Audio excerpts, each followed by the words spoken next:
Howdy fellas, it's Nige back here with another quick inbox review, and today we're going to be looking at Airfix's 148 Curtis Tomahawk Mark II. So basically the P40, but with an RAF twist, shall we say. Okay, so without further ado, we'll crack over the box and we'll have a look. To start off, we've got lovely box art. We've two schemes, so we've got a I think that's some sort of photo reconnaissance army cooperation scheme. Also we've got a desert scheme just there. Okay, all the normal sort of stuff on there, so we'll get straight into the plastic and the instructions, starting off with this new type of Airfix instruction manual. Starting off with a little bit of blurb about the actual kit, the actual aircraft, and some specifications. Moving straight on to the actual build itself. So we start in the cockpit, which it's got some lovely detail looking at this already, and then you can see on the next parts where it's got the red, so that's the previous parts that are going to be going onto there. Moving all the way through the cockpit, so we've got cockpit floor, seat, back, bulkhead, onto the side walls and instrument panels on there, and how to paint those side walls. Again, moving through the cockpit, so we start putting in the actual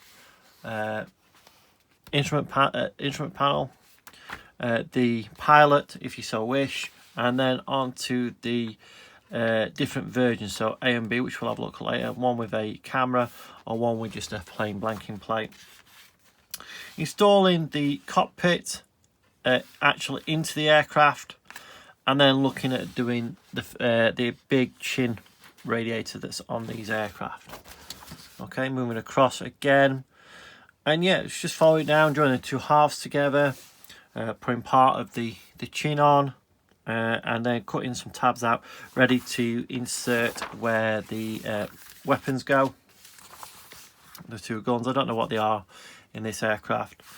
A fillet for the wing root, which is a nice touch, so it should get hopefully a nice fin root. Some putting the undercarriage bays in the wheels, and as you can see, they look like they're going to be textured to represent fabric. Then joining the wings to the fuselage and putting the upper portions on there, and then doing the little nubbins on the front of the undercarriage, tail planes, tail fin, the radiator cowls open or closed, onto the tail wheel, again open or closed. And one thing that Airfix does really well, you can either have your aircraft in flight or not, so it's entirely up to yourself which way you want to do it. Undercarriage doors on, wheels going on, and then the correct stance, and by looks straight, it looks like we've got some flat spots, which is good. Okay, just making sure you locate those correctly. And then we move on to the final parts, which is the propeller and the nose cone going in with the exhaust stacks, windows on the rear, and the main windows, whether you want it open or closed, and then the windscreen going on the front. So that is that for the actual build. And the two colour schemes we've got, so number 26 Squadron, Royal Air Force Armour Corps Operation Command, Gatwick, Sussex, England, 1941. The brown green with the beige or sky on the side with a black wing, or the famous 112 Squadron with the shark mouth from Royal Air Force in Libya in 1940. I have to apologise about that. I got a phone call off some numpty. I don't know who they were because I didn't answer. Okay, so like I said, I'll be doing this scheme because at the moment I'm trying to do quite a few of the different desert skiing, so I've done the Spitfire, I've done the Hurricane, so it makes perfect sense for me to do this one. Okay, so we'll get straight cracking in the plastic. We start off with sprue A, so A, and straight away you can see we've got some really nice detail. But the main thing that I've taken from this one is like harder plastic, so it's not like the normal grey, bluey grey plastic. This is grey plastic, if that makes sense, and it's a lot harder. Okay, it's more reminiscent of maybe trumpeter plastic or something along those sort of lines. So it's a little bit harder, but that being said, some lovely detail. So you've got your cockpit floor, your instrument panels, and as you can see, some nice detail on there. What I'm not too happy about, I don't know whether these will get high, but can you see those injection pin marks? They are going to have to be taken care of. We've got two types of seat. The bulkhead I was on about. Okay. The wheels are all one-piece wheels. No tread or anything on there. Seam line to get rid of. Flat spot. Well, that's about it. And then we've got the instrument panel just there. The exhaust, which will need hollowing out. It's not a problem. So some really nice details, okay, on there. Move on to the wing section. So this is sprue, when I can find it, C. So we've got our lower wing, and we've got lovely sharp details, okay, on the lower wing, as you can see, hopefully. The fillets, the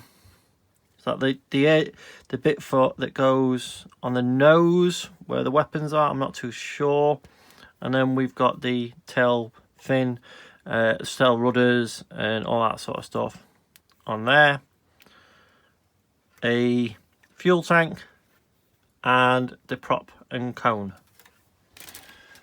Next one, which is the last sprue, main fuselage and upper wings.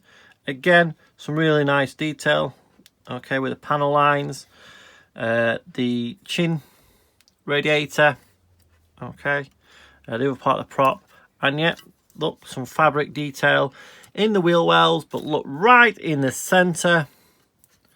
So yeah, that's going to have to be get rid of. Not that anybody would see in there, but you're going to know it's there, so you're going to have to get rid of that. Nice detail on the upper wings.